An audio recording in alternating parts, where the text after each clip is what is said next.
Saludo con aprecio a quienes participan en este verano de la ciencia. En los difíciles días que hemos vivido, vemos con claridad lo necesario que es contar, por ejemplo, con patentes propias en el área de la salud pública, en el control de enfermedades, en la electrónica médica. Otro ámbito indispensable es la protección del medio ambiente para mejorar nuestro entorno y también para mejorar la productividad de la tierra. El desarrollo de la ciencia está directamente relacionada con las actividades cotidianas porque aumentan los beneficios sociales en la medida que se apoya a la investigación.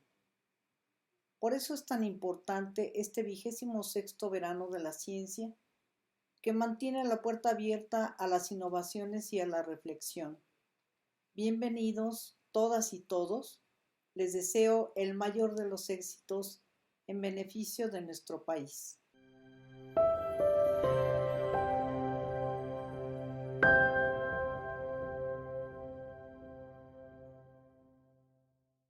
This remarkable, sometimes incoherent transcript illustrates a phantasmagoria of fear, terror, grief, exultation, and finally breakdown. Its highlights have been compressed on this recording to make their own disquieting points.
En la presentación, quisimos remarcar que pues es un narcótico, también de dónde se extrae.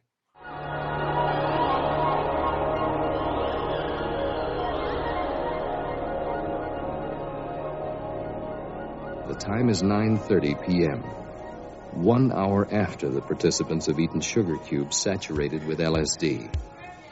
We hear Brian and his fellow travelers observing their gradual transformation.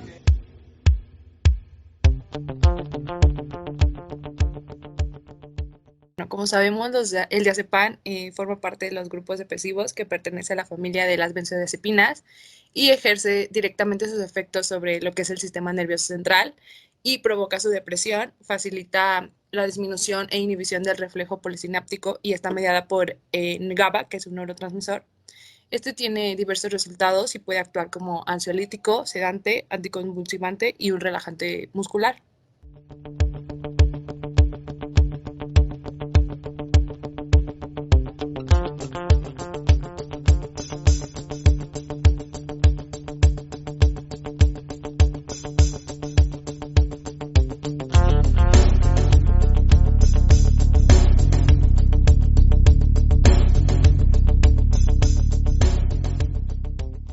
En las imágenes de la infografía, pues son cosas relacionadas en primera en cómo se encuentra pues la metanfetamina, que es en cristales, en pastillas, en píldoras inyectado.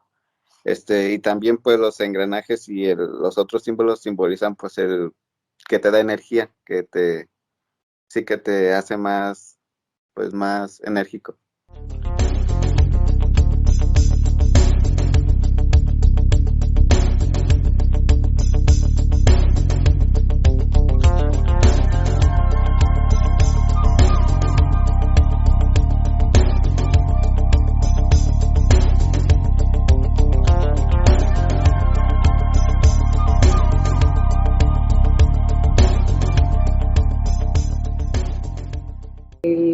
piroperidol, que es la molécula que tenemos en el lado derecho, también es conocida en español como estiperona, y pues se trata de un fármaco antidepresivo que actualmente se usa como tratamiento para esquizofrenia o fibrosis cística, pero pues también se trata de un fármaco de investigación porque durante mucho tiempo se ha creído que puede actuar como un neurotransmisor para dopamina y serotonina.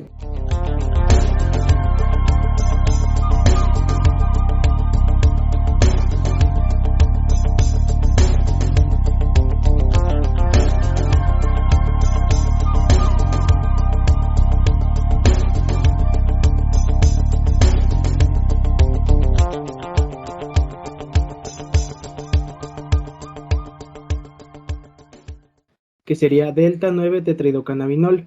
Este THC básicamente es un compuesto orgánico que se caracteriza por ser el principal agente psicoactivo presente en la marihuana.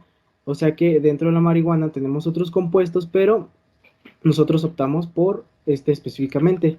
¿Qué sucede con este THC? Bueno, debido a que se encuentra en mayor porcentaje y tiene un mayor alto de adicción a comparación de los otros compuestos, esta sustancia es la razón principal para catalogar la marihuana como una droga ilegal en algunas partes del mundo.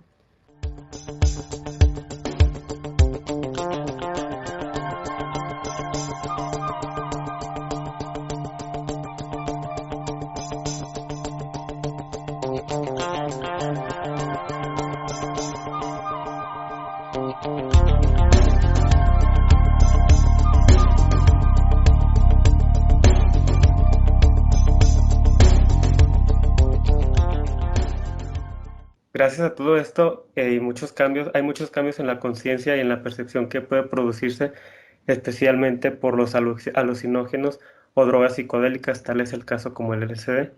Esto pues ha encontrado múltiples aplicaciones en la medicina, desde alucinógenos naturales hasta alucinógenos sintéticos, pues han sido usados en el mundo contemporáneo y pues el más conocido por excelencia es el derivado de la detilamida de ácido lisérgico, LSD o LSD-25.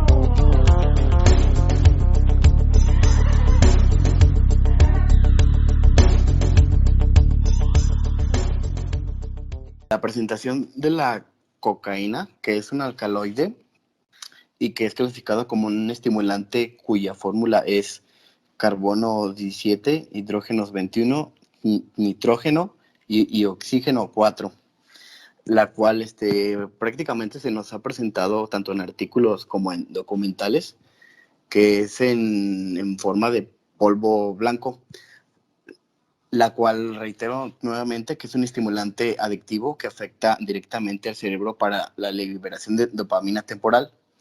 Y la cocaína también tiene otros nombres muy conocidos o comunes, la cual es la dama blanca, la nieve blanca, el talco, la coca, la soda o el cristal de los ricos.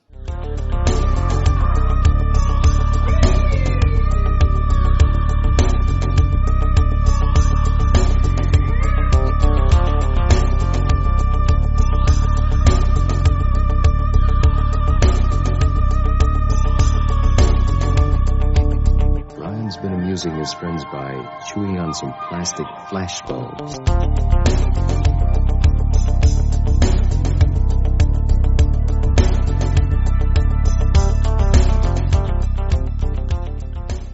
CBD es el cannabidiol, no tiene efectos psicoactivos, de hecho tiene una mayor propiedad antitumoral, analgésica y antiinflamatoria.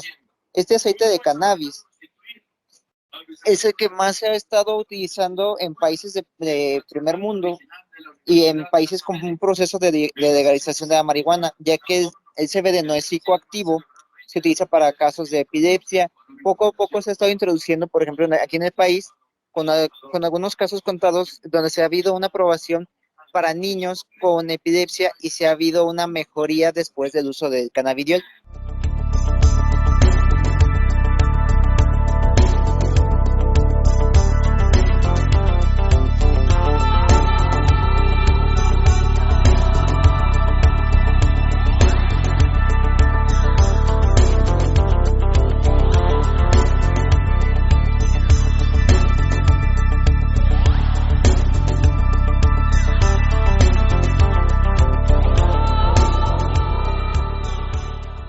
Nosotros en antidepresivos y antipsicóticos escogimos la doxepina, la cual es un antidepresivo tricíclico del tipo dibenzodiazepina, que se utiliza para el tratamiento de la depresión y o ansiedad.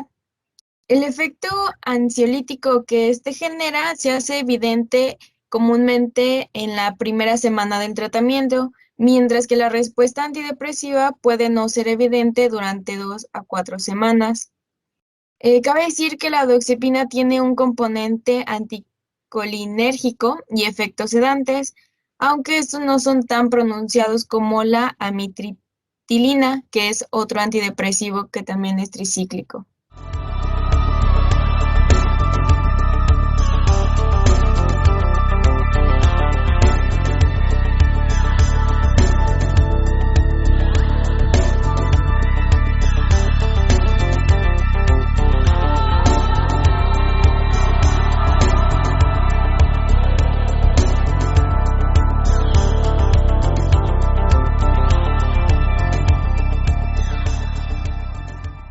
La gabapentina es un medicamento el cual constantemente se utiliza de manera oral. Este compuesto tiene la fórmula la cual estamos presentando y pues por ende también la estructura. Por lo general se utiliza para el tratamiento de convulsiones en caso de que una persona sea epiléptica, y los dolores neurálgicos postterapéuticos, que pues se trata de lo que es el ardor, dolor punzante o dolor causado por el herpes zóster.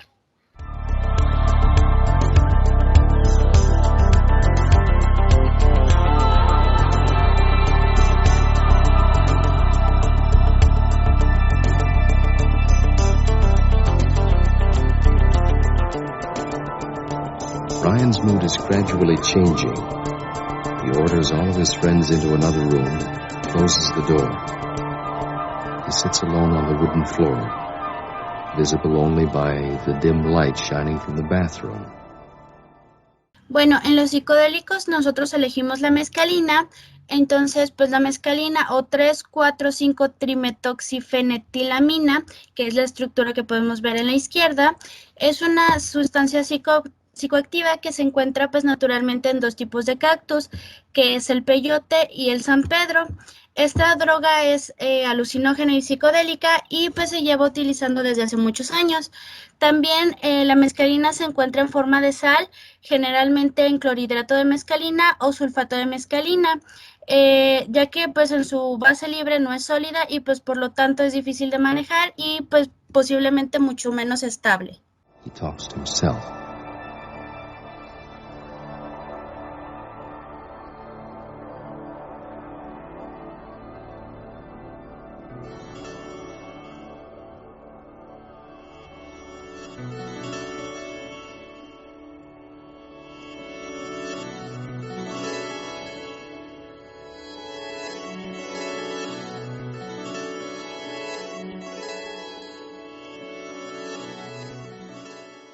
A la sección de opioides elegimos la morfina. La morfina justamente es un alcaloide que es obtenido del bulbo de la planta Papaver somniferum o amapola real.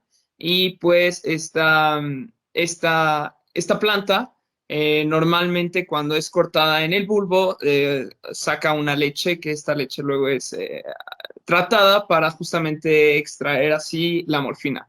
La morfina fue el primer alcaloide obtenido de esta planta, el primer alcaloide extraído y el primer alcaloide sintetizado de esta planta también. Es un potente analgésico, sedativo y un fármaco altamente adictivo. Es justamente por esto que mencionaba de que la gabapentina está en uso para sustituir a este alcaloide. Usualmente se extrae de esta planta y se inyecta para ser utilizada como analgésico. Pero también es extraída como precursor, para ser utilizada como precursor de otros opioides semisintéticos, como es la hidromorfina, la oximorfina o la heroína.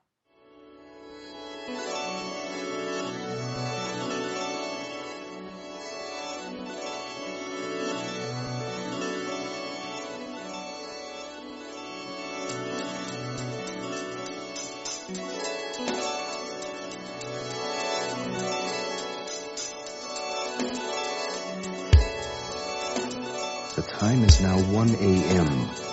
Ryan is unable to snap his fingers and terminate the trip, which continues.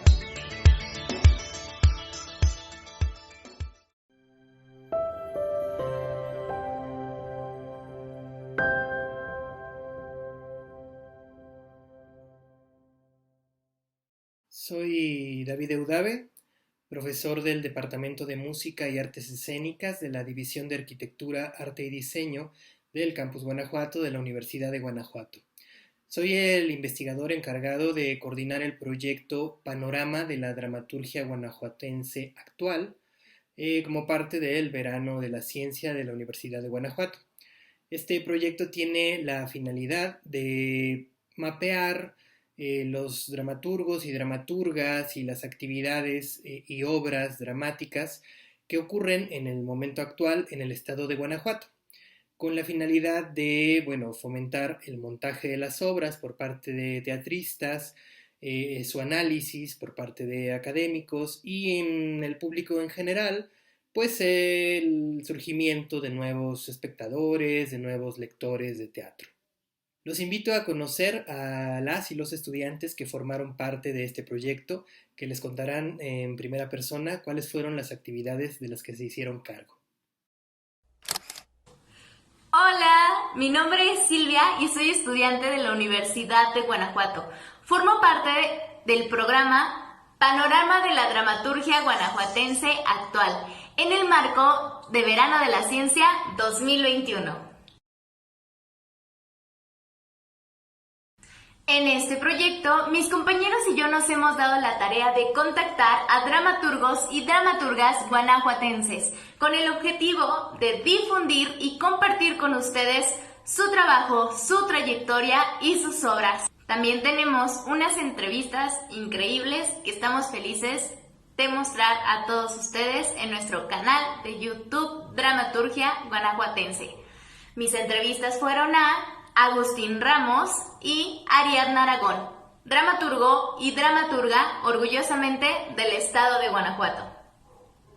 Esperemos que toda esta información reunida pueda servirles a todos ustedes y que sigamos promoviendo y difundiendo la cultura, orgullosamente del estado de Guanajuato.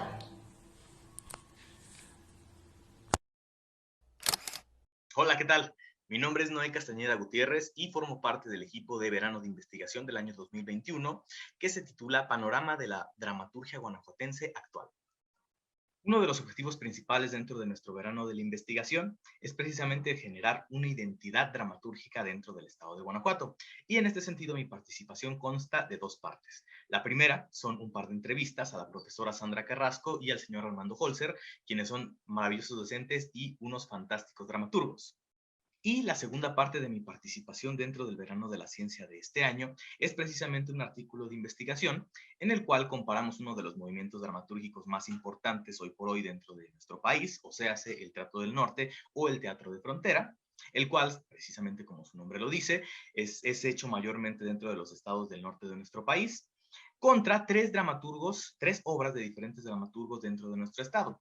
El objetivo de realizar esto es precisamente ir hacia la búsqueda de un modelo dramatúrgico dentro de nuestro estado de Guanajuato, encontrando diferentes contrastes, comparaciones y similitudes dentro de nuestra manera de escribir en comparación con un modelo ya establecido. Las tres obras que utilicé para realizar dicha comparativa fueron Desprenderse, de Mariana López Cardona, El Ilegal, de Juan José Prado Viramontes, y Voces en el Desierto, de la propia profesora Sandra Carrasco, a quien, como ya les mencioné, tuve el placer de entrevistar.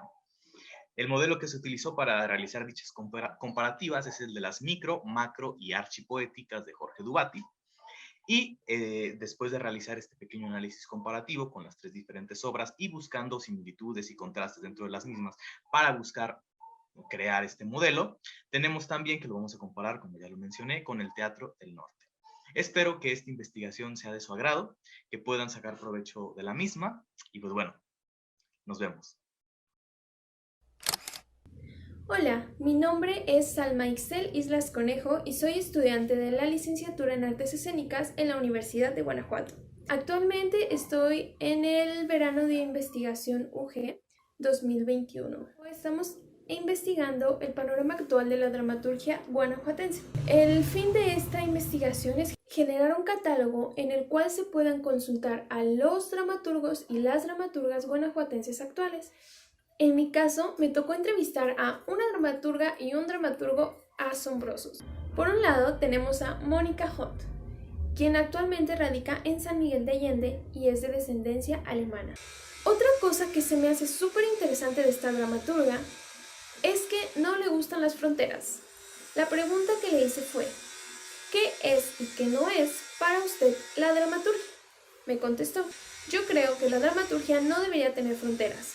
Pienso que lo único que no se vale es aburrir al público. Por otro lado, tenemos a Roberto Mosqueda, originario de la ciudad de León, Guanajuato, pero radicando actualmente en Ciudad de México. Algo interesante de su trabajo es que sus montajes suelen ser de uno o muy pocos actores. Su interés es la fusión entre el teatro y la danza. Y justamente por ahí va mi artículo de investigación personal, en el cual hablo de la dramaturgia de la danza y cómo es que el teatro y la danza llegaron a separarse tanto, ya que al inicio estas dos disciplinas eran una sola. Con el paso del tiempo, algo pasó, se empezaron a dividir y quedaron separadas. El teatro por un lado, la danza por el otro. Sin embargo, la danza sufrió, ya que se alejó tanto de la teatralidad que comenzó a perder su dramaturgia. Posteriormente, se comenzó a volver al origen. Los resultados de esta investigación se publicarán en un blog en internet. Espero que estos sean de utilidad para la comunidad artística y para el público en general. Gracias. Hola, ¿qué tal? Mi nombre es Isaac de Jesús Castañeda Gutiérrez, estudiante de cuarto semestre en la Universidad de Guanajuato, Campus León. Actualmente participo en el verano de investigación en el proyecto Panorama de la Dramaturgia Guanajuatense Actual, en el cual tengo la oportunidad de escribir un artículo de investigación en el cual comparo la teoría de Jung con el desarrollo de personajes de algunas obras de algunos dramaturgos guanajuatenses, con el fin de brindar una explicación más sencilla a la comprensión de la teoría de los arquetipos de Jung y que pueda ser utilizada en futuras obras para distintos dramaturgos guanajuatenses. Asimismo, tuve la oportunidad de hacer 2 entrevistas. Una de ellas fue al dramaturgo Jair Yebra, egresado de la Universidad de Guanajuato y que actualmente reside en Japón. Y también a Diana Tejada, quien actualmente hace adaptaciones de obras al lenguaje de señas con el fin de ser más inclusiva en su público y en la dramaturgia en general.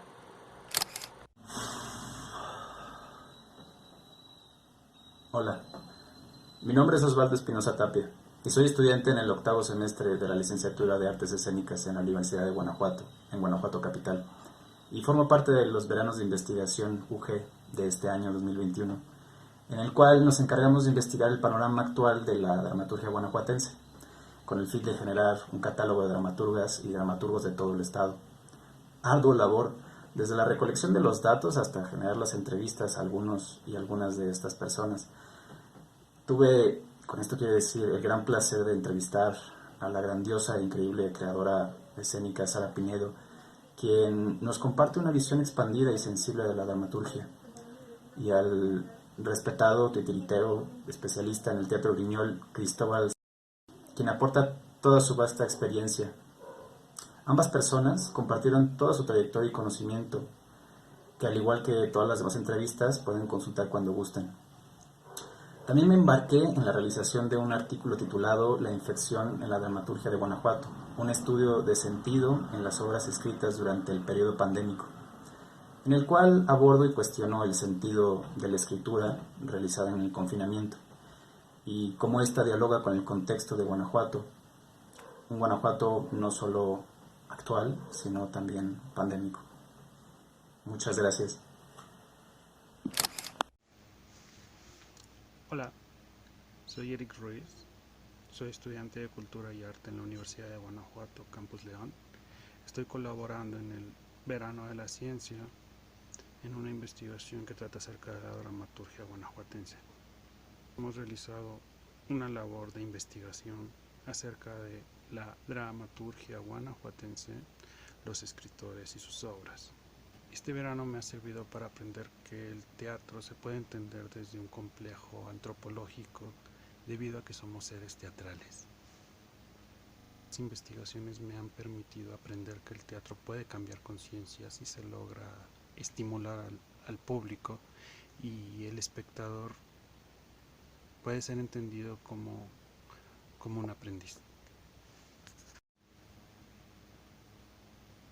El hablar de las voces contemporáneas del teatro nos permite entender los nuevos lenguajes que están buscando los dramaturgos para interpretar sus obras, para lograr como espectadores sentir las obras. El investigar sobre la dramaturgia contemporánea nos ha permitido identificar qué es lo que se está haciendo en Guanajuato, y sin embargo creo que esta labor de investigación debe ser continua. Vendrán nuevos dramaturgos y tendremos que conocerlos. Este verano he aprendido que el teatro es un espacio de confrontación del público consigo mismo como colectivo, y que a su vez los dramaturgos están buscando al espectador para poder ofrecer complemente su obra. La investigación, difusión y divulgación del teatro permitirá que los nuevos dramaturgos, todos los dramaturgos, sean reconocidos. Todos los productos de este proyecto los pueden encontrar en el blog dramaturgiaguanajuatense.blogspot.com, que está dividido en algunas secciones. Van a encontrar un catálogo de dramaturgas y dramaturgos por orden alfabético, un catálogo de obras también por orden alfabético, una serie de entrevistas a profundidad que realizaron los miembros del equipo, estudiantes y un servidor, a diferentes dramaturgas y dramaturgos y personalidades del medio. También una serie de artículos realizados por las y los estudiantes, todo ello para consulta del público en general y, como decía, de académicos y teatristas, con la finalidad de dar a conocer el trabajo que realizan dramaturgas y dramaturgos en el estado de Guanajuato. Agradecemos a la Universidad de Guanajuato por dar pie a este tipo de proyectos que son muy necesarios, y esperamos que este material que hemos generado sea de su utilidad y que la lectura de las obras además les brinde mucho placer. Hay que leer teatro, hay que ver teatro. Muchas gracias.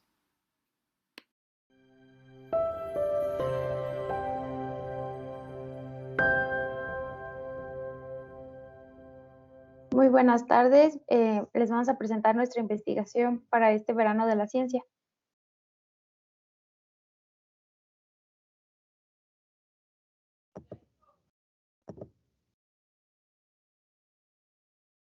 El nombre de nuestra investigación es el uso de los modelos semiempíricos de equilibrio y cinética de absorción en la remoción de contaminantes en el agua. Nuestro equipo está integrado por Jairo Francisco, Paola del Carmen y su servidora Luz Andrea, y nuestra asesora para este verano fue la doctora Araceli Jacobo Azuara.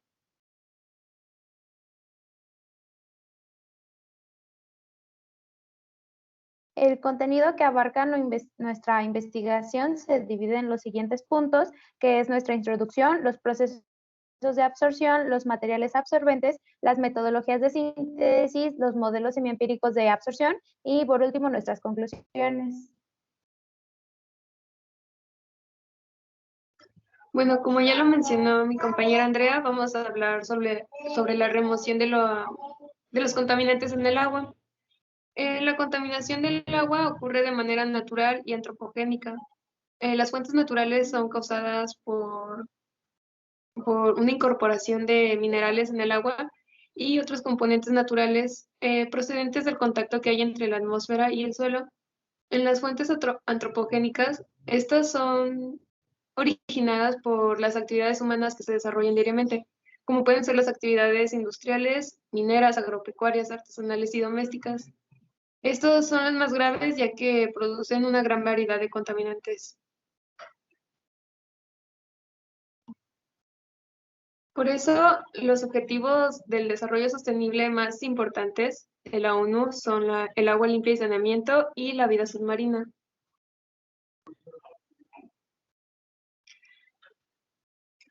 Se ha conseguido ampliar el acceso a agua potable y aún así existen miles de millones de personas, especialmente de zonas rurales, donde no cuentan con agua potable, y existen millones de que todavía no cuentan con un lavadero para lavarse las manos o defecan al aire libre.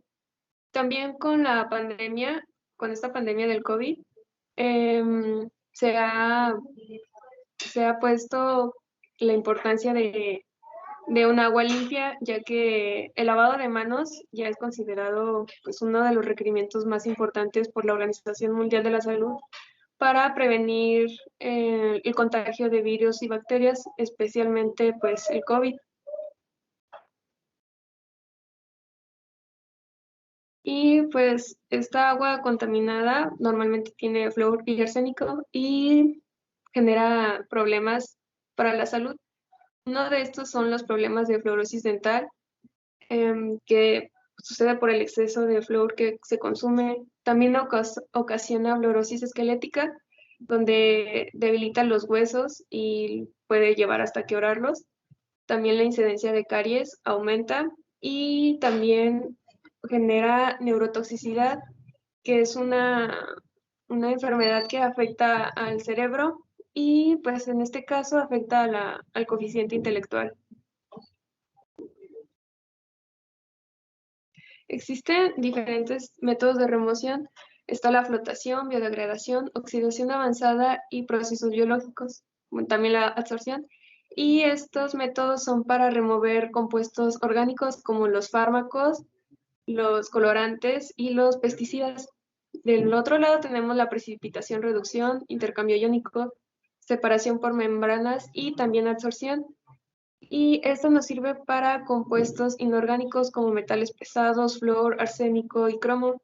Como podemos ver, la adsorción sirve para remover tanto compuestos orgánicos como inorgánicos. Y pues el proceso de adsorción es un fenómeno que involucra la acumulación o la concentración de sustancias en una superficie o una interfase. Hay dos tipos de adsorción, física y química, donde ambas presentan diferentes características. En la adsorción física se presenta que es reversible, una atracción intermolecular débil, ocurre en cualquier sitio, ocurre a bajas temperaturas, tiene entalpías entre 5 y 40 kilojoules por mol y se forman multicapas. La adsorción química es irreversible, forma enlaces químicos, ocurre sobre sitios activos, ocurre a altas temperaturas, tiene entalpías entre 40 y 800 kilojoules por mol y forma una monocapa. Y entre los principales absorbentes se encuentran los materiales carbonosos, desechos agrícolas, polisacáridos, arcillas y zeolitas. Estos presentan características especiales como una fácil regeneración, una alta capacidad de absorbencia y una rápida velocidad de absorción.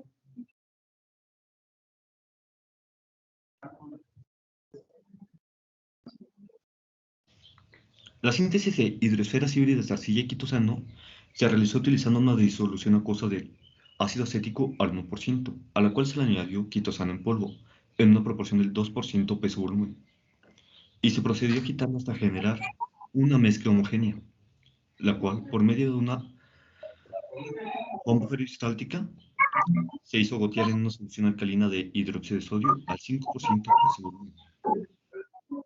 Debido a que el quitosano se encuentra disuelto en un medio ácido, al presentar un cambio abrupto en la acidez en el pH, se va a generar la precipitación de un hidrogel en forma de esferas, las cuales se lavaron con agua desionizada hasta un pH de 7.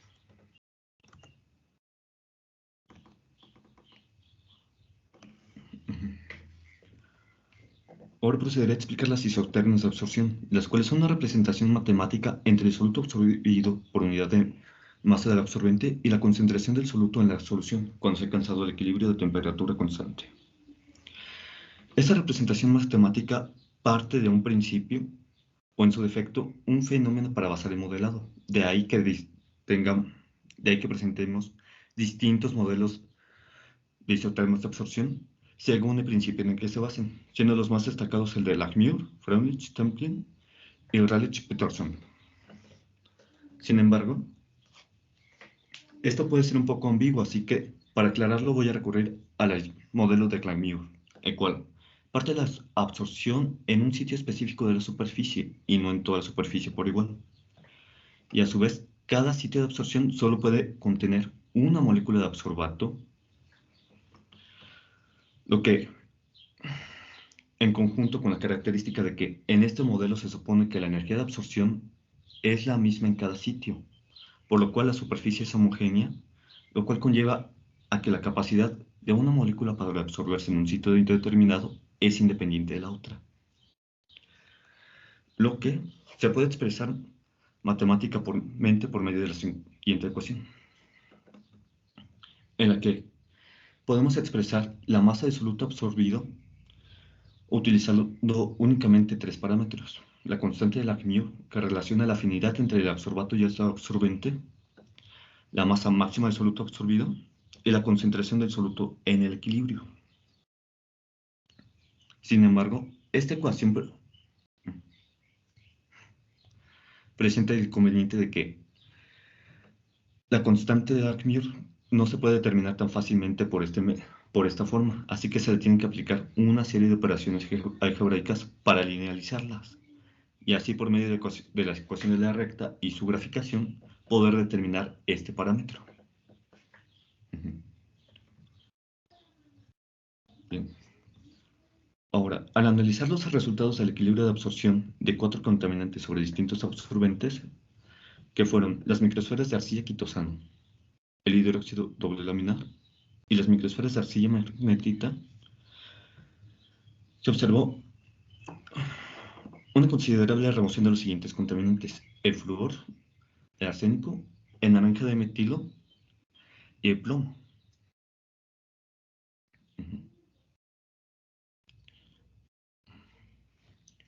En el caso del flúor siendo absorbido por las microesferas de arcilla quitosano, se observó que la isoterma de Temkin fue la que mejor representó este proceso de absorción, con un coeficiente de coherencia R² de 0.949.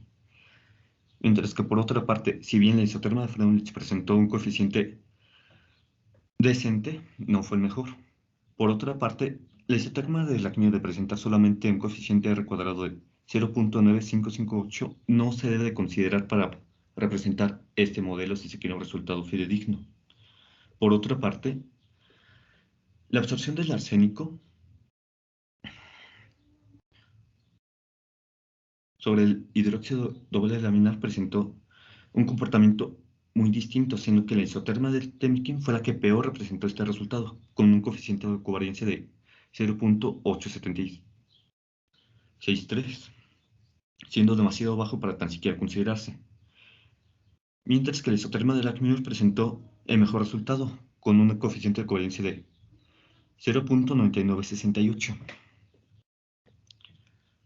Mientras que la absorción del colorante naranja de metileno sobre las microesferas de magnetita presentó un resultado interesante, debido a que la isoterma de Freundlich tenía valores negativos en sus ejes, gracias a los bajos parámetros de absorción, lo que también conllevó a un bajo coeficiente de correlación. Mientras que por otra parte la isoterma de Temkin presentó un coeficiente de coherencia de 1, lo que implica que representa fidedignamente y a la perfección el proceso de absorción, o por lo menos en las condiciones en las que se realizó este experimento. Y para finalizar, la absorción de plomo sobre las microesferas de arcilla quitosano presentó un coeficiente de coherencia demasiado bajo para la isoterma de Freundlich, siendo de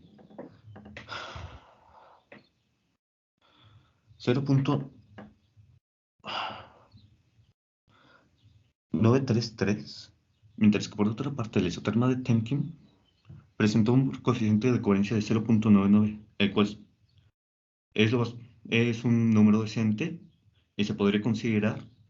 La isoterma de Lagrange presentó un resultado mucho más confiable al presentar un coeficiente de coherencia de 0.9924.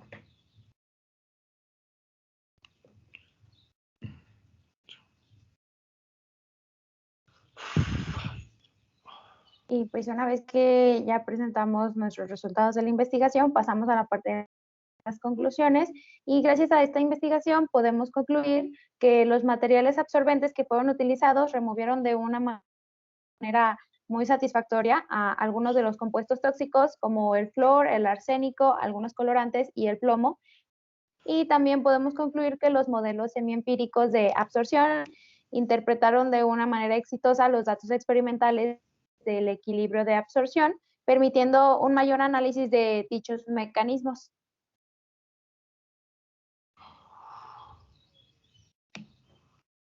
Y así sería como concluimos nuestra investigación para este verano. Esperamos que haya sido de su agrado y muchísimas gracias por su tiempo y atención.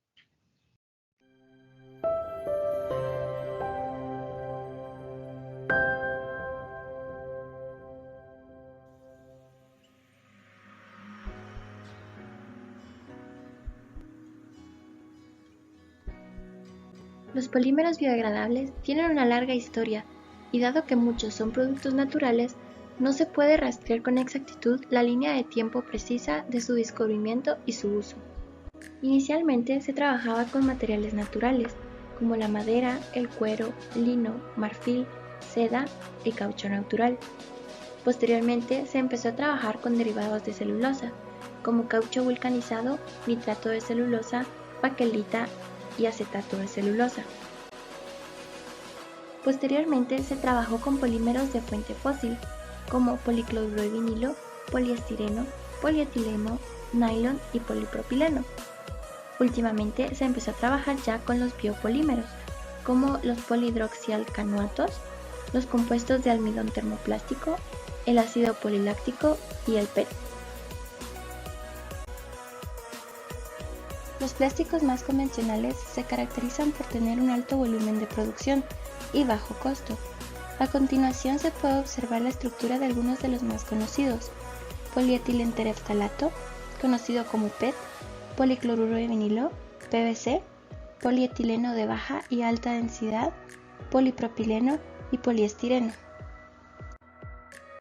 La importancia de los polímeros se da debido a la diversidad de sus aplicaciones, como artículos domésticos, recubrimientos y acabados en autos, llantas, suelas en calzado, recubrimientos en techos, materiales aislantes en la construcción, partes mecánicas, juguetes y recubrimientos para acabado. Otra aplicación considerada de las más problemáticas es en los artículos de un solo uso, como botellas plásticas, bolsas de supermercado, platos, cubiertos desechables, entre otros.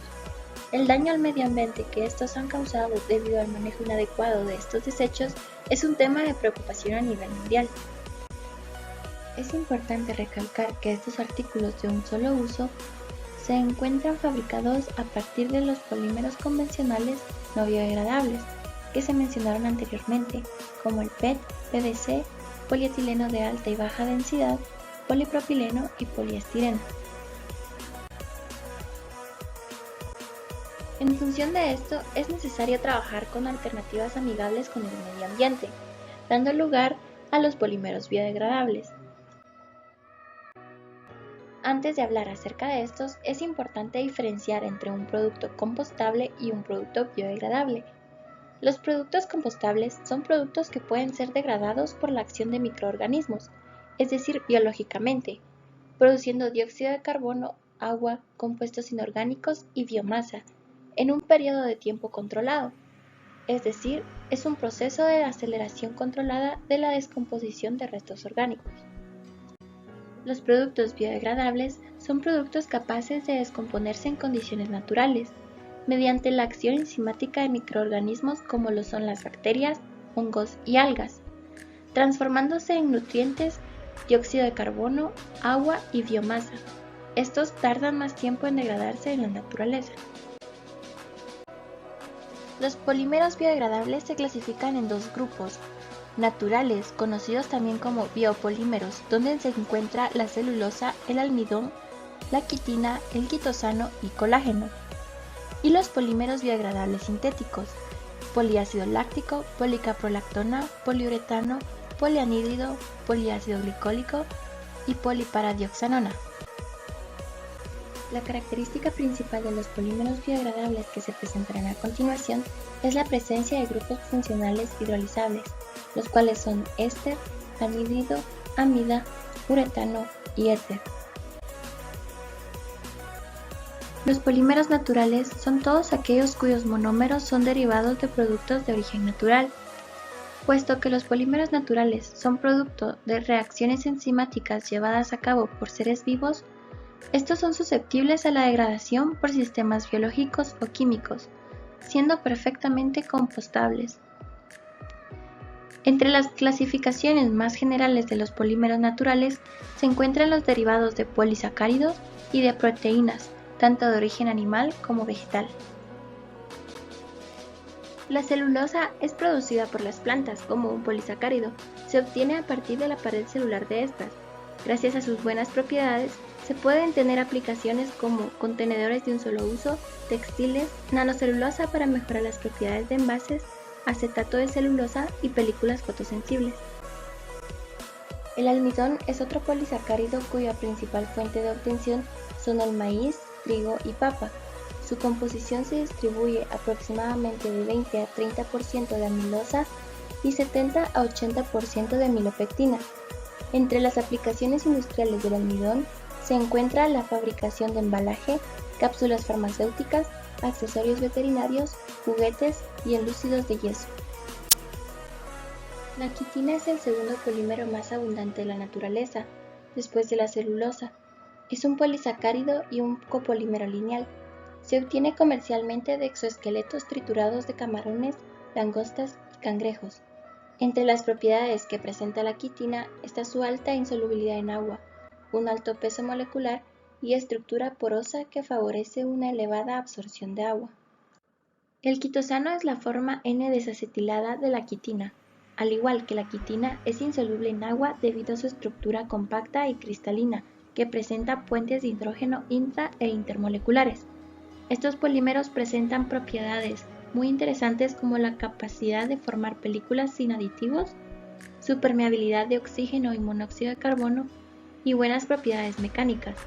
Entre sus aplicaciones se pueden mencionar membranas para regeneración de tejidos, lentes de contacto, regeneración de huesos, tratamientos antiarrugas y acné y suturas quirúrgicas. A diferencia de los biopolímeros antes mencionados, el colágeno está formado por proteínas, y este es el componente principal del tejido conectivo en los animales y en el cuerpo humano.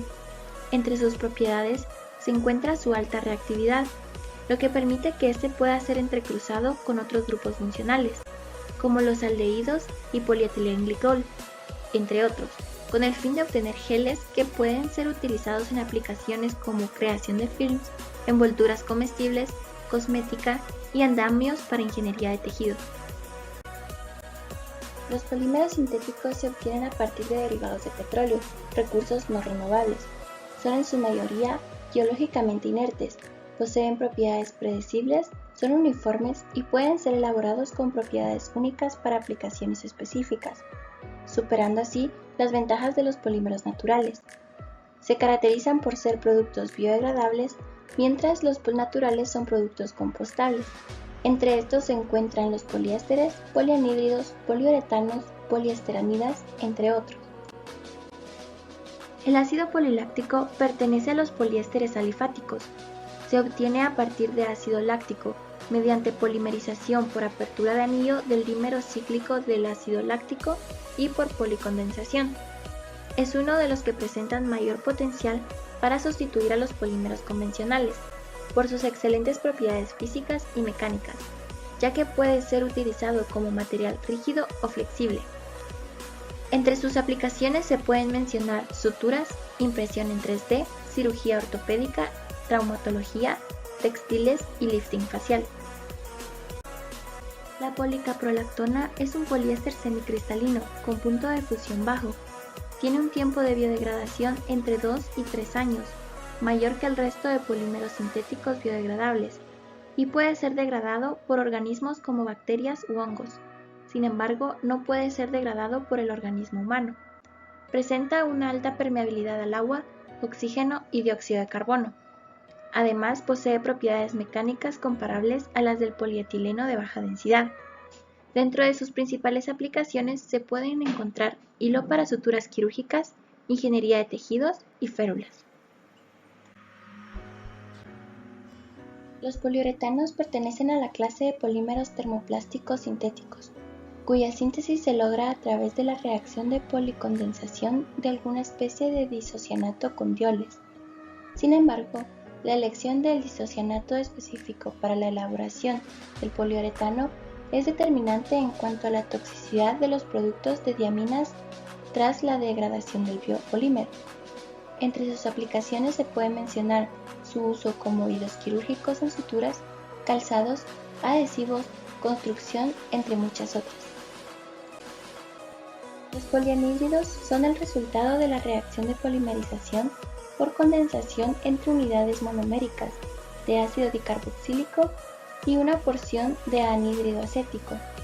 Experimentan una erosión superficial, propiedad que es aprovechada en aplicaciones de administración controlada de fármacos y en dispositivos en usos clínicos para el tratamiento de cáncer de cerebro. El poliácido glicólico se puede obtener por polimerización por apertura de anillo del glicólido, policondensación directa del ácido glicólico o por policondensación en estado sólido de halógeno acetato. Tiene una cristalinidad alta, lo que lo hace insoluble en la mayoría de los disolventes orgánicos. Tiene un alto punto de fusión y exhibe excelentes propiedades mecánicas. Las principales aplicaciones son suturas, stents para expandir arterias, mallas y grapas absorbibles. La poliparadioxanona es un polímero incoloro, cristalino y bioabsorbible. Se deriva del monómero paradioxanona polimerizado vía apertura de anillo. Entre sus aplicaciones se encuentran suturas, memoria de forma con respuesta a la temperatura y memoria de forma con respuesta a la tensión en artículos confortables. Los polímeros biodegradables tienen la característica de ser un poco más difíciles de asimilar por los organismos vivos.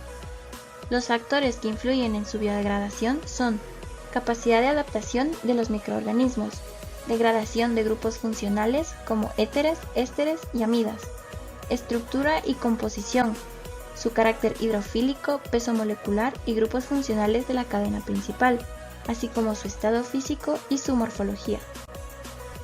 Dentro de las ventajas de los polímeros biodegradables ante los convencionales, se puede mencionar que estos se degradan en tiempos cortos, entre 1 y 24 meses. Algunos también son termoplásticos, al igual que los convencionales. Son producidos a partir de fuentes renovables, no generan residuos tóxicos y los productos de degradación son oxígeno y agua. Dentro de las desventajas de los biopolímeros naturales se encuentran los altos costos de producción y manufactura. Son difíciles de reproducir, de controlar su peso molecular y estructura, tienen alta viscosidad y la interacción con iones produce gelación o precipitación. Sin embargo, los polímeros biodegradables sintéticos no presentan las desventajas que los biopolímeros, lo que los hace ser más estudiados y utilizados. Como perspectiva a futuro, tenemos el diseño y la obtención de materiales poliméricos biodegradables mediante la obtención de copolímeros en bloque con propiedades moduladas a partir de monómeros con características conocidas y el uso de catalizadores. También se puede aumentar la degradabilidad de plásticos como por ejemplo el PET reciclado, el cual puede ser modificado mediante la inserción de cadenas alifáticas con grupos hidrolizables. De igual manera, los nanocompositos, nanotubos de carbono, nanocelulosa, etc., se pueden utilizar para mejorar el rendimiento de los polímeros biodegradables. La nanoestructuración es una estrategia que permite la producción de materiales de alto rendimiento. Los biopolímeros y polímeros sintéticos biodegradables presentan buenas propiedades físico-químicas. Sin embargo, estas propiedades no son lo suficientemente buenas independientemente. Pero, la mezcla o copolimerización de estos sistemas producen una mejora de las propiedades mecánicas y de biodegradabilidad. Los principales biopolímeros utilizados comercialmente son celulosa, almidón, ácido poliláctico y quitina quitosano. Las mezclas más usadas son las obtenidas entre polisacáridos y poliésteres alifáticos. Las propiedades de estos sistemas poliméricos también se pueden mejorar mediante la obtención de nanocompositos, derivados de polímeros biodegradables. al insertar moléculas de tamaño nanométrico, covalente o mediante interacciones electrostáticas.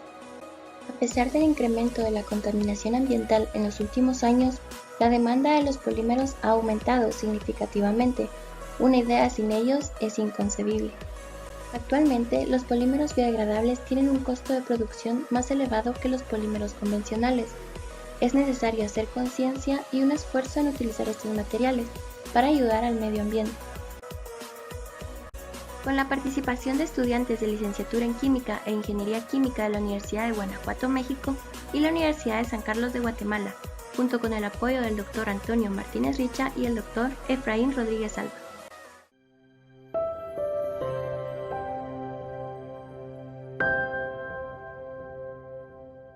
Hola, buen día. El día de hoy mi equipo de trabajo y yo les vamos a presentar nuestra investigación propuesta por el Verano de Investigación en la Ciencia de la Universidad de Guanajuato. Nosotras pertenecemos a la División de Ciencias Sociales y Humanidades del Departamento de Lenguas, en la licenciatura de la Enseñanza del Español como segunda lengua. Los participantes en esta investigación son la maestra Emily Marcín, que es nuestra guía, Andrea Mora Castellanos, Vania Jaciel González y yo, su servidora, Ilse Lorena Ruiz Zárate. Nuestra investigación se basa en el desarrollo de material didáctico para la enseñanza del español con fines didácticos y culturales. A continuación, mi compañera Vania va a hablarles un poquito de ello. El estudio propuesto aprovecha la competencia didáctica e intercultural de estudiantes de la licenciatura en Enseñanza del Español como segunda lengua para realizar un proyecto de corte e investigación-acción que incluye la elaboración de actividades desde el nivel básico al avanzado, así como su aplicación y posterior revisión, con el propósito de presentar guías que contemplen el factor cultural adaptado a las necesidades de los cursos para extranjeros que ofrece la división. Los objetivos que tiene nuestra investigación se dividen por eje y son los siguientes. En cuanto a la investigación, participar en la mejora del desempeño docente en el aula L en contexto de inmersión, mediante la reflexión, retroalimentación y la búsqueda de soluciones concretas de forma colectiva, además de analizar cómo las actividades fueron recibidas por docentes y estudiantes. En cuanto a los objetivos de la educación, es poder poner en práctica la competencia didáctica e intercultural mediante elaboración de materiales y actividades enfocadas al español para extranjeros, ofrecer materiales auténticos que respondan a una necesidad pedagógica y que correspondan a un contexto en específico. En la parte de comunicación pública de la ciencia, tratamos de concientizar al público en general sobre la importancia de contar con materiales originales para la enseñanza del español como lengua extranjera en un contexto de inmersión lingüística y cultural.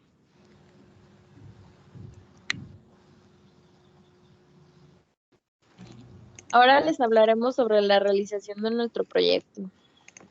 Antes de iniciar nuestra guía, observamos el trabajo existente y notamos que el material se enfocaba a la cultura española y carecía de la cultura mexicana. Focalizamos nuestra guía en nuestra cultura para ofrecer y mostrar la diversidad de México de manera auténtica. Bueno, en nuestra revisión de conceptos, como mencionaba nuestra compañera, nos dedicamos a observar guías para poder comparar nuestro trabajo. En el proyecto nosotros nos enfocamos en la inmersión cultural, en el material didáctico, en específico la versión de... Ay, perdón, otra vez yo también me fui mal, me perdí. Como mencionaba mi Otra vez si quieres desde la revisión de conceptos. Okay. En nuestra revisión de conceptos, como mencionaba mi compañera, nosotros nos enfocamos únicamente a la inmersión cultural del material didáctico del español mexicano, aplicando estrategias donde nosotros manipulábamos las actividades y el material específicamente al contexto y cultura mexicana. Para ello hablamos de aspectos fundamentales como es la cultura e intercultura. Según también menciona el autor Serrano, nosotros hablamos de cultura con C mayúscula y la cultura con C minúscula. En la primera encontramos cosas palpables, que es el primer contacto que solemos tener con la cultura de algún país, ya como el folclore, la música, gastronomía o vestimenta, que usualmente es como lo que conocemos de primera mano, Y luego tenemos la cultura con C minúscula, que son aspectos más abstractos de ella. Son como ademanes, expresiones faciales, maneras de comportarnos en ciertas situaciones. Y esto a nivel pragmático es lo que también vamos a trasladar a la clase. Mencionaba este autor que la manera para poder trasladar la cultura a una clase, ya sea en una inmersión total o no, es saber llevar a cabo actividades que propongan una comparación de la cultura con la que ha crecido el estudiante con la lengua que está aprendiendo. Para ello se debe de tomar referentes culturales de su primera cultura, los saberes y comportamientos sociales, que son las menciones abstractas de las que hablábamos, y los saberes y cómo maneras de comportarse también a nivel cultural, a un nivel ya más específico, como ciertos grupos, ya sea en nivel de escuela, trabajo, etc. Para ello, él menciona que las actividades deben tener rasgos muy específicos en diferentes etapas. En la primera etapa, habla de un contacto con la lengua, ya sea como un nivel quizás superficial, de saber qué idioma se habla en un país, saber qué elementos cuenta, su clima, etcétera, algo muy superficial del país, poder hablar de manera general. Esto se puede enseñar usualmente con fotografías o guías turísticas. Luego está la generalización y por último la reflexión. Él pretende, y nosotros pretendemos en las actividades también, sopesar la cultura del hablante con la cultura de la lengua que está hablando, nueva, y todas las que se encuentran a su alrededor, poder suavizar y evitar inferencias negativas en la clase para poder llegar a un nivel como armónico entre todos los estudiantes.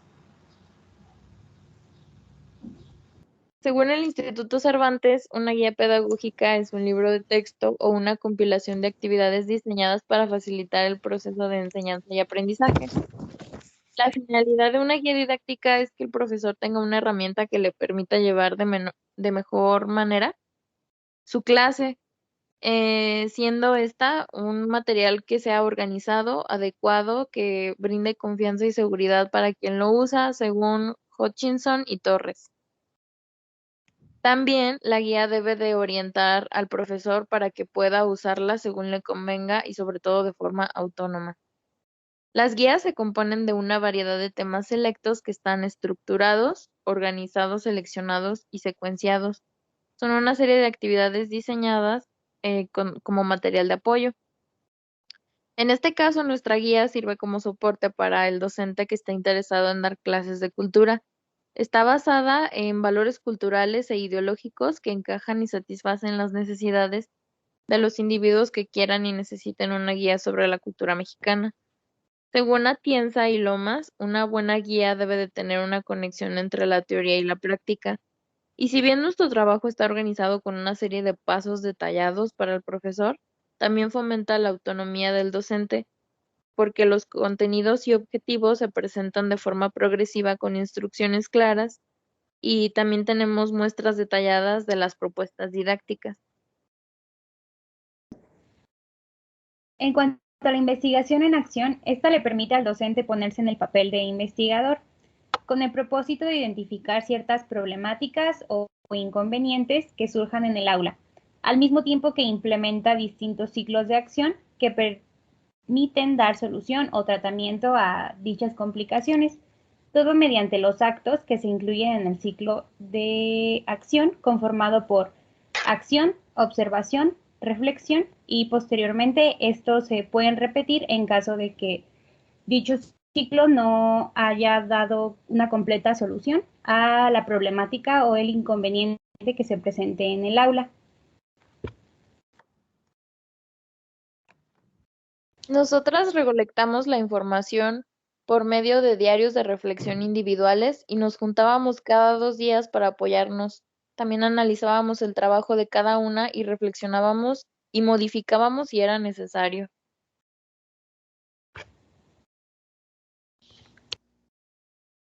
El resultado de nuestras reuniones y nuestra comparación de trabajo fue realizar compendios didácticos en los cuales cada una de nosotras hizo material para nivel de la lengua, como lo señala el Marco Común de Referencia Europeo.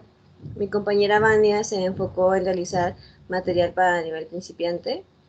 En mi caso fue nivel intermedio y mi compañera Mora un curso para nivel avanzado.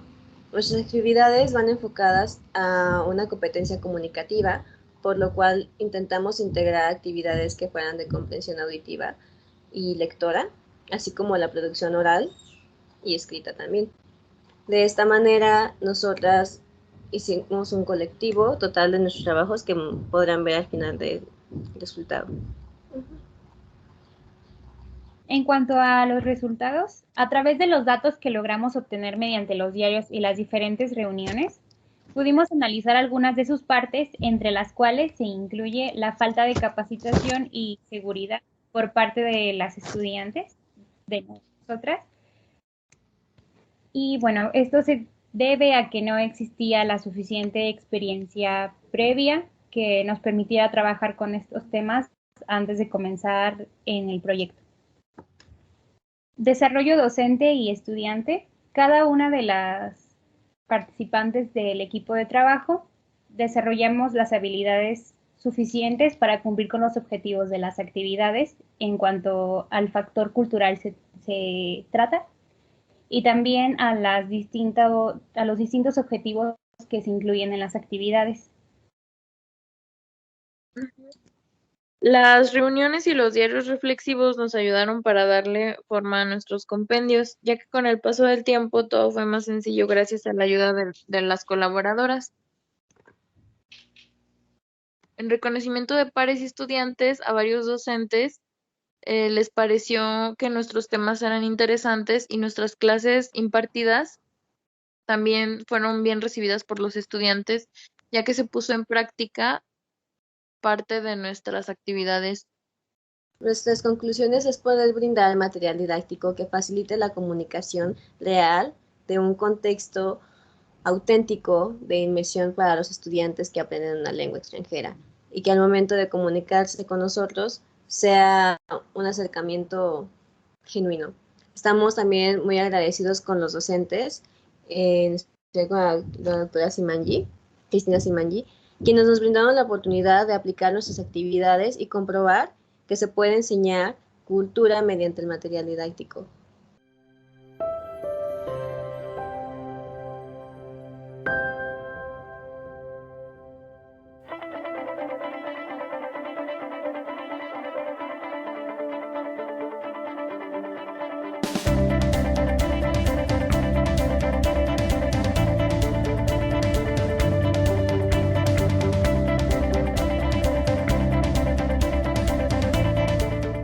Buen día a todos los presentes el día de hoy en el verano de investigación.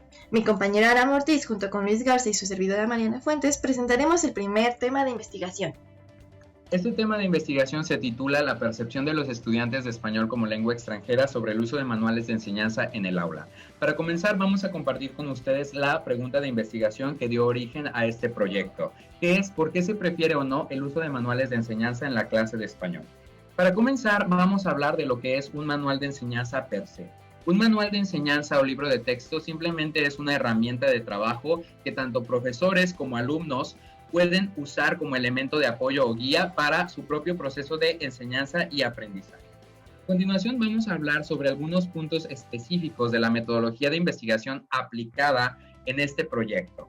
Se entrevistaron a 8 estudiantes de español como lengua extranjera con un nivel del idioma avanzado para conocer su percepción sobre los manuales en el aula.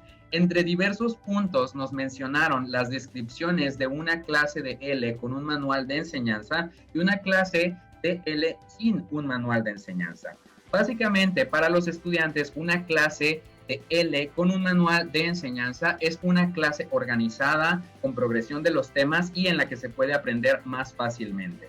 Por otra parte, una clase de L sin un manual de enseñanza es una clase en la que es complicado tomar notas y en ocasiones tiende a ser más flexible. A continuación, vamos a hablar de cómo son las actividades de un manual de enseñanza según los participantes de la investigación. Según los estudiantes entrevistados, las actividades de un manual de enseñanza tienden a ser adaptables a las necesidades y a las edades de los estudiantes, además de ser muy interactivas. Nuestro siguiente punto es cómo deberían ser los manuales de enseñanza según los estudiantes de lenguas, quienes nos dicen que los manuales de enseñanza deberían contar con organización y actualización, desarrollar diferentes estrategias de aprendizaje, contar con actividades facilitadoras de la conversación, estar centrado en la gramática, tener textos y situaciones reales y finalmente ser híbrido, versátil y adaptable. A continuación hablaremos de la conexión entre las actividades de un manual de enseñanza y la vida real. Responder a esta pregunta es muy complicado debido a que un libro de texto únicamente introduce lo que podría pasar en un contexto real. Sin embargo, resulta imposible que toda una riqueza lingüística, cultural y pragmática de un idioma se vea reflejada en un libro de texto por más bien hecho que esté. Como siguiente punto tenemos cómo se maneja el aspecto cultural en los manuales de enseñanza de L. Y para esto tenemos un comentario muy interesante de una estudiante japonesa que nos dice que los japoneses no se dan besos ni se abrazan. Sin embargo, esta estudiante siempre encontraba en sus libros de texto descripciones de cuando la gente se besaba o se daba abrazos, lo que aportaba significativamente a su entendimiento cultural de España y Latinoamérica. Entre las preguntas de la entrevista aplicada a los participantes de esta investigación, se les preguntó si usarían un manual de enseñanza en sus clases, si fueran profesores, y por qué lo harían. A lo que todos respondieron que sí. Esto quiere decir que si los estudiantes entrevistados fueran profesores de lenguas, usarían un manual de enseñanza en sus clases como recurso de la misma, debido a la buena experiencia que han tenido con estos recursos como estudiantes de lenguas. Finalmente, antes de pasar a las conclusiones, vamos a hablar de algunas razones por las cuales los profesores de español como lengua extranjera o los profesores de lenguas deberían de usar un manual de enseñanza en sus clases. En primer lugar, un libro de texto organiza temas por nivel de complejidad e importancia lingüística. También evita la monotonía y conecta visualmente con los estudiantes. Algunas razones igualmente importantes por las que un profesor debería usar un libro de texto en clase se encuentran en esta sección. A modo de conclusión, hay que tomar en cuenta lo que nos mencionan Montes y Ortiz. Al trabajar con un libro de texto, un profesor no se encuentra frente a una roca, sino frente a un trozo de masa que puede amoldar a más de una forma. Esto sería todo por el tema y por nuestra parte. Muchísimas gracias por su atención. Ahora continuamos con la presentación de mi compañera Mariela Vega, que junto con Luis Garza expondrán el siguiente tema de investigación. Motivación en el aula virtual de español como lengua extranjera. Esta investigación partió en conocer qué estrategias de motivación se utilizaron con los estudiantes antes de la contingencia de COVID-19, así como las modificaciones que sufrieron para poder implementarlas a plataformas digitales. Se trabajó con 6 docentes de distintas nacionalidades y con diferentes niveles de experiencia en el tema. Para iniciar, coincidieron con la importancia del factor motivación, ya que sin motivación no hay avance en clase. De aquí, partimos a la implementación de estrategias, las cuales son reconocidas como herramienta de ayuda mutua y se basan en el diseño de actividades lúdicas, de interacción sin mediación tecnológica, rotación de actividades y manejo del espacio físico. Esto diseñado para la presencialidad, tomando en cuenta características como la individualidad de los estudiantes, viéndolos como tal y no como colectivo, involucrándolos en el diseño de las mismas con ayuda de la experiencia de otros profesores y realizando un análisis previo del contexto. Otro punto analizado fue el impacto que representó para los estudiantes el cambio de la modalidad. El 50% de los profesores dijeron percibir un cambio positivo, el 33% uno negativo y el 16% restante expresaron no haber percibido algún cambio. Ante esto tan repentino, las repercusiones que implicó variaron según la capacidad de adaptación tanto de profesores como estudiantes. Ahora bien, Las modificaciones realizadas a las estrategias ya planteadas fueron las siguientes: el rediseño de actividades que facilitaran la comunicación activa, ampliación de los horarios de atención, buscar mantener la naturaleza de la lengua, así como conocer y utilizar de manera adecuada las herramientas digitales. Por último, algunas de las experiencias externadas por los participantes fueron: el primer cambio fue el de comunicarme a través de mensajes personales y estar disponible fuera de los horarios de trabajo para preguntas, aclaraciones o simplemente hablar. Al no poder ver a todos los estudiantes por la plataforma, eché mano de herramientas TIC atractivas como Kahoot, Mentimeter, etc. y más actividades lúdicas. Les pedía tareas breves en cada clase. Como resultado, se obtuvieron algunas recomendaciones para la enseñanza en una nueva modalidad, como las siguientes: desarrollar la adaptabilidad a las necesidades, tener apertura al cambio, vocación por la docencia, estar en constante actualización, manejo adecuado de herramientas y estar preparados para próximos retos como el modelo híbrido. Para concluir, es preciso que los docentes estén tomando en cuenta esta información que se ha presentado y las estrategias propuestas como una herramienta bilateral en pro de la enseñanza de su alumnado, como algo que los va a ayudar a llevar a cabo su labor de manera eficaz. Por otro lado, es preciso que vean la motivación como un factor importante desde donde los estudiantes construyen o cimentan sus conocimientos, siendo esto crucial el hecho de que sea alimentada de manera constante. Bueno, esto sería todo por nuestra parte y agradecemos muchísimo su atención.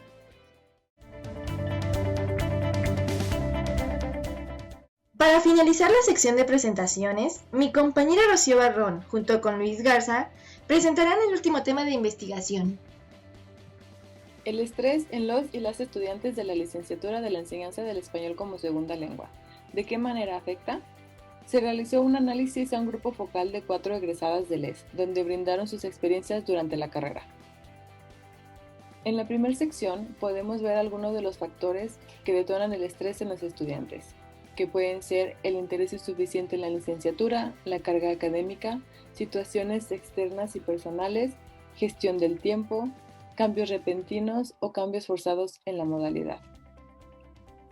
En la siguiente sección tenemos algunas estrategias y herramientas para lidiar con el estrés, que pueden ser buscar herramientas de concentración, buscar apoyo psicológico ya sea por parte de la universidad o por fuera, buscar la ayuda de un docente o de su tutor, realizar ejercicio y tener algunos hobbies. En la siguiente sección tenemos el rol de la motivación en el manejo del estrés. Como lo dice el autor Reyes, la motivación puede verse influenciada por la existencia del estrés, el cual es un estado de activación que nos ayuda y empuja a afrontar una amenaza. Este estrés, al mantenerse a un nivel moderado, puede aumentar la motivación y la energía para afrontar las diversas tareas o retos diarios.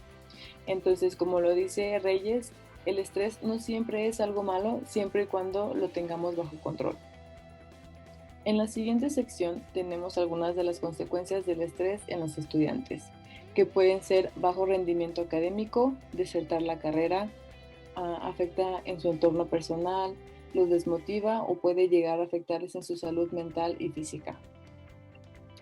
En la siguiente sección tenemos puntos de interés y motivación durante la carrera, que pueden ser las prácticas profesionales, interés en materias específicas o la adquisición de conocimiento intercultural e idiomas. Y en la última sección tenemos puntos de desinterés y desmotivación durante la carrera, que pueden ser desinterés por el plan curricular de materias, carga de trabajo y tareas, el horario de las clases o cambios repentinos al plan curricular. Como conclusión de este tema, podemos ver mediante las respuestas de los participantes cómo es que hay varios factores que crean estrés en ellos. Esto va a depender de cada persona. Y si bien podemos ayudar a que los estudiantes manejen su estrés, es imposible erradicarlo por completo. Simplemente podemos aprender a sobrellevarlo y a que no afecte en ellos a su salud mental y física. Esto es todo por nuestra parte y como lo mencionó mi compañera Mariana, con esto concluimos con nuestros temas de investigación.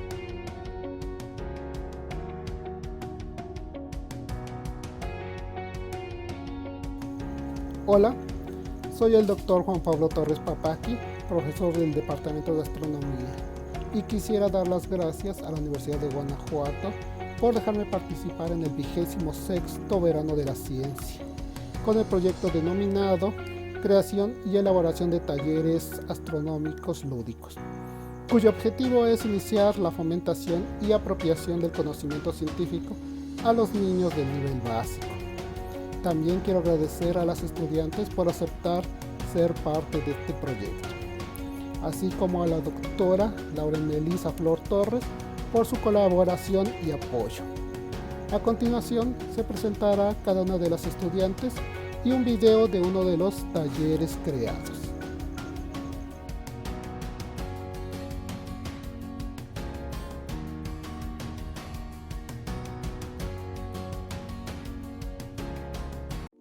Bueno, ahora me voy a presentar. Mi nombre es Jocelyn Guerrero Cabrera, estudio la licenciatura en Ingeniería Física y acabo de cursar el 4º semestre. En esta edición de Veranos de la Ciencia se me permitió participar en el proyecto titulado como Creación y elaboración de talleres astronómicos lúdicos junto al doctor Juan Pablo Torres Papaki. Bueno, ahora a continuación les haré mención de las actividades que se realizaron. Bueno, lo que yo realicé en este proyecto fue la creación de el taller móvil de la Tierra y la Luna, en el cual le mencionaría a los niños la importancia de la Luna y la Tierra, traducida pues del lenguaje científico a niños para que sea más entendible, y con esto ellos entendieran la importancia de la Luna en la Tierra, ¿no? O qué pasaría si esta desapareciera o cómo afectaría nuestra vida. Con esto, yo realicé un escrito donde menciono la parte teórica, que es donde implemento mis conocimientos, y respecto a la bibliografía brindada, después los materiales, posteriormente la metodología, algunas preguntas para que los niños indaguen en sus pensamientos y anexo de las plantillas, ¿no? Para que las recorten y realicen su móvil. Finalmente la bibliografía brindada por el doctor Juan Pablo. Y bueno, con esto se espera que los niños tengan un pensamiento crítico, científico, analicen lo que sucede a su alrededor y comprendan, ¿no? Más que nada cómo funciona su mundo. Ahora, de modo de despedida, quiero agradecerle a la Universidad de Guanajuato por el realizar estas actividades que nos permiten a los estudiantes desarrollar nuestras habilidades, al igual que al doctor Juan Pablo Torres Papaki al haberme aceptado en participar en este proyecto junto con mis compañeras, y también por toda la información brindada y conocimientos.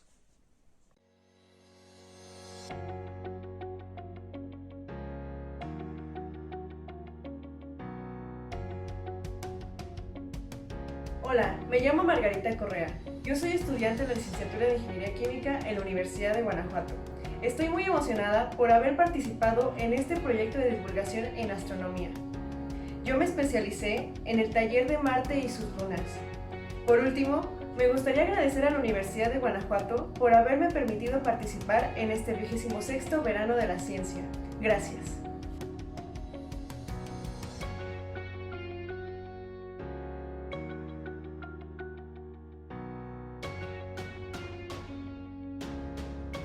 Hola, yo soy Paulina Hernández Álvarez, soy estudiante de la carrera de Ingeniería Física en la División de Ciencias e Ingenierías en el Campus León. Durante este Verano de la Ciencia 2021 tuve la oportunidad de trabajar en un proyecto llamado Creación y elaboración de talleres astronómicos lúdicos junto al Dr. Juan Pablo Torres Papaki.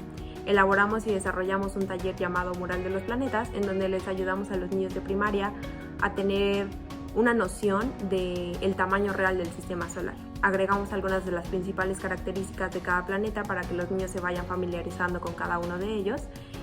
Y también agregamos algunos datos interesantes que pueden servir para despertar el interés y la curiosidad de cada uno de los niños.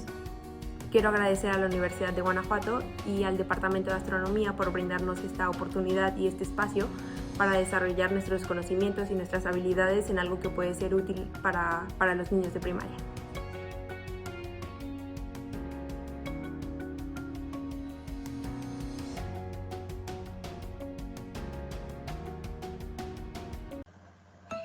Hola, sean bienvenidos al 26º Verano de la Ciencia de la Universidad de Guanajuato. Mi nombre es Margarita Correa y yo les voy a ayudar a hacer el móvil de Marte y sus lunas, así que manos a la obra. Para hacer este móvil vamos a utilizar las plantillas de la práctica, una regla, un popote, unas tijeras, un resistor en barra y estambre de tu color favorito. Entonces, aquí vamos. Primero, vamos a introducir la punta del estambre dentro del popote por una orilla hasta salir al otro lado. Después, con los dos extremos del estambre, vamos a hacer que se forme un triángulo y vamos a cortar para hacer un nudo.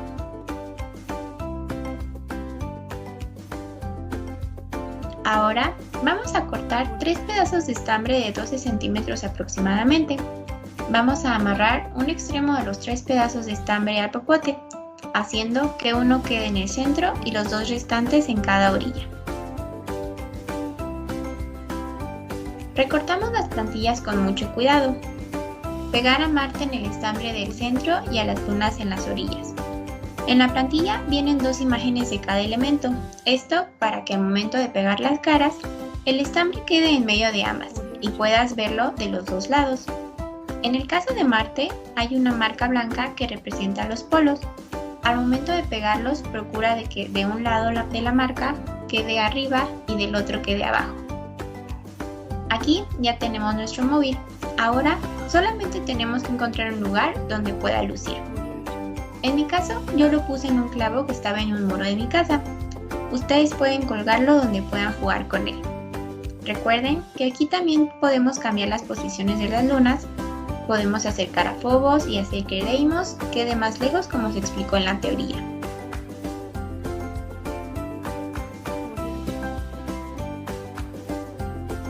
Esto fue todo por mí. No olviden que esta es una forma de conocer un poco más de lo maravilloso que es el universo. Ahora, a divertirse con Marte y sus lunas. Por último, me gustaría agradecer a la Universidad de Guanajuato por permitirme participar en este proyecto de divulgación. Muchas gracias.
nuestro equipo conformado por las alumnas Victoria Jacqueline, Isabel, Daniela y Emily, además de los maestros que nos acompañaron y colaboraron en este trabajo de investigación, como el doctor Luis Enrique Mendoza Puga, la doctora Citlali y el maestro Marcos Irineo, y su servidor, agradecemos al Verano de las Ciencias, versión 26, pues el que nos haya permitido participar con nuestro proyecto de investigación que tiene como título Análisis de la variación de la concentración de las PM2.5 en la ciudad de Guanajuato. Este tema es muy importante, ya que actualmente la contaminación del aire es un tema que está teniendo bastante relevancia por los efectos que tiene en la salud. Bueno, yo les cedo la palabra al equipo que conforma este proyecto, quien ha desarrollado este proyecto, para que ellos sean o ellas sean las que pues expongan los resultados que hemos obtenido al respecto. Muchas gracias. Y bueno, como se mencionó, la investigación se centra en la ciudad de Guanajuato, la cual tiene una ubicación central dentro del estado que le va a dar la pauta a tener todo tipo de actividad económica. Principalmente es una ciudad turística que, bueno, cuenta con historia minera, pero actualmente esa es su principal actividad económica. Esta zona tiene características, por ejemplo, tiene dos climas, que es semicálido y templado húmedo. Además tiene temperaturas máximas y mínimas registradas de 36 y 3 grados Celsius, con un promedio anual de 18.5 grados Celsius. En cuanto a la precipitación, se ha registrado un promedio de 697 milímetros, esto en un año. Bueno, aquí la importancia del estudio de este tipo de contaminación atmosférica es, dado que es una ciudad turística, y bueno, es necesario mantener informada a la población general y también a los turistas sobre la calidad del aire de la zona.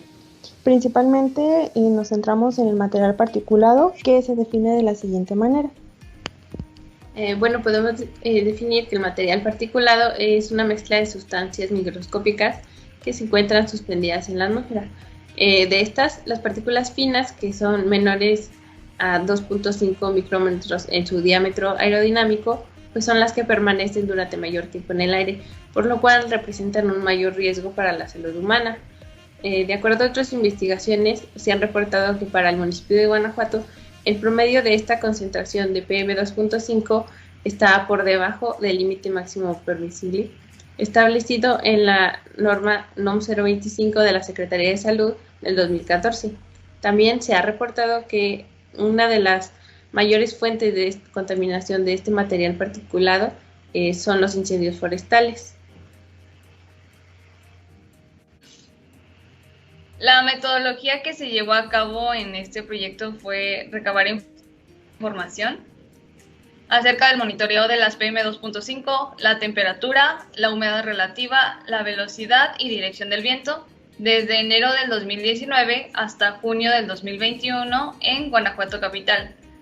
Se calcularon promedios diarios, mensuales y anuales usando Excel, y se obtuvo el número de incendios para la capital en páginas como la SMAOT, la Dirección de Protección Civil Municipal y la Secretaría de Seguridad Pública del Estado de Guanajuato. Con estas variables meteorológicas obtenidas, se realizaron lo que fue la rosa de los vientos para el 2019 y 2020 usando el software WRplot, y la estación meteorológica de la cual se obtuvieron estos datos se encuentra ubicada en la División de Ingeniería sede Belén en la ciudad de Guanajuato.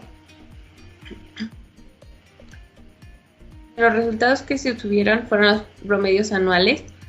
Para la concentración TPM2.5, el promedio de esta concentración en el 2021 es de la temporada alta de incendios, por lo que no es la concentración final anual, mientras que la concentración para el 2019 y 2020 podemos observar en la primera gráfica que las concentraciones son muy parecidas, lo que indica que aparentemente la pandemia por COVID-19 tuvo un efecto nulo para el municipio de Guanajuato, y en base a la desviación estándar se puede considerar que los promedios anuales se encuentran dentro del rango del límite máximo permisible para estos años. En la figura de la variación de la concentración de las PM2.5 versus la temperatura, se muestra una relación directamente proporcional entre la temperatura y el material particulado.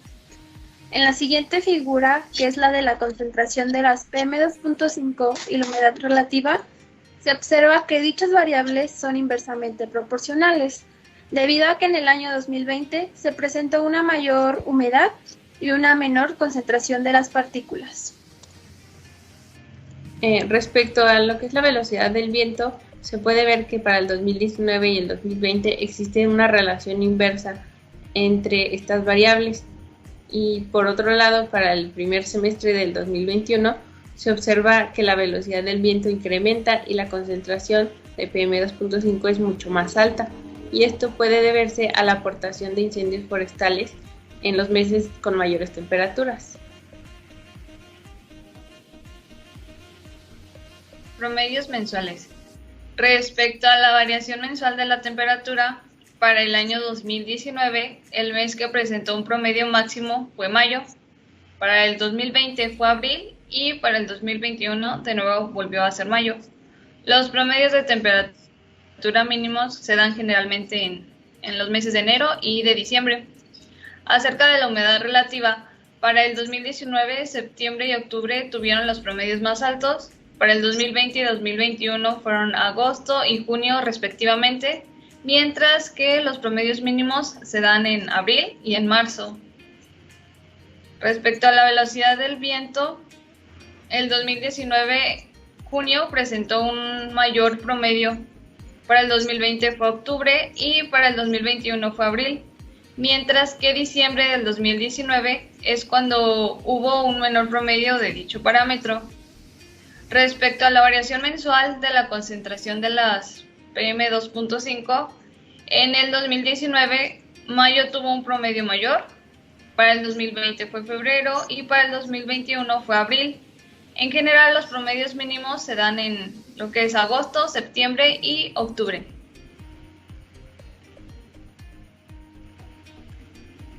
Otro de los resultados que se tuvieron fue la concentración de los PM2.5 analizados contra las variables meteorológicas. En cuanto a lo que es la humedad relativa, podemos ver que la concentración de material particulado y la humedad se encuentran inversamente relacionadas, pues los meses con mayor humedad fueron los meses donde se registró menor concentración de PM2.5 para los 3 años analizados. Y bueno, con respecto a la velocidad del viento, se observó una relación inversamente proporcional. Como podemos ver, a mayor velocidad hay menor concentración de material particulado en los tres años que se analizaron, bueno, hasta el primer semestre de este 2021. En cuanto a la temperatura, podemos ver que en los meses más cálidos, que son el primer semestre, se observa mayor concentración de material particulado y lo opuesto en el segundo semestre, y esto, bueno, nos va a dar como resultado una relación directamente proporcional entre la temperatura y el material particulado.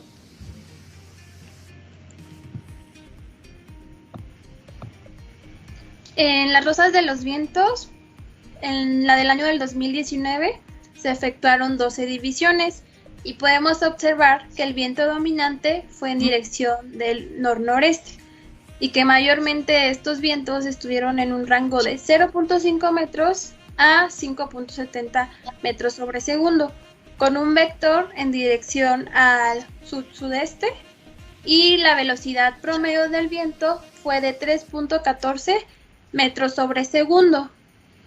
Y los vientos más frecuentes estuvieron en un rango de 0.5 a 2.10 metros. En cuanto a la rosa de los vientos del año 2020, fue muy similar a la del 2019. La única diferencia fue la velocidad promedio del viento, ya que aumentó a 3.46 metros sobre segundo. En el efecto de los incendios forestales para la concentración de PM2.5, vemos que el 2019 es ligeramente mayor que el 2020 en cuanto a esta concentración, lo que va en relación con el mayor número de incendios de cada año. En el 2021 es más evidente esta influencia de los incendios en la concentración de material particulado, pues tan solo para el mes de abril ya ha habido 6 incendios forestales y la concentración es notablemente más alta que los años anteriores.